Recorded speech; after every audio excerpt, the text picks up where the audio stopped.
டெல்லியில் வரும் 16ஆம் தேதி நடைபெறவுள்ள முதல்வர்கள் மாநாட்டில் தமிழக முதல்வர் சார்பில் அமைச்சர் ஓ பன்னீர்செல்வம் பங்கேற்கிறார். கடந்த 1990ஆம் ஆண்டு மாநிலங்களுக்கு இடையேயான கவுன்சில் என்ற அமைப்பை மத்திய அரசு ஏற்படுத்தியது.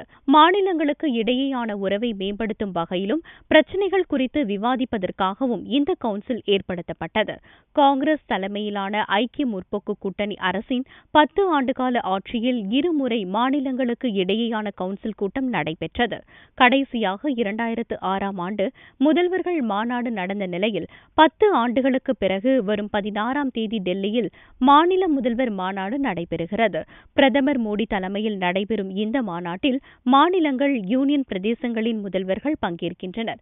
இதில் தமிழகம் சார்பில் முதல்வர் ஜெயலலிதாவிற்கு பதிலாக அமைச்சர் பன்னீர்செல்வம் பங்கேற்கிறார்.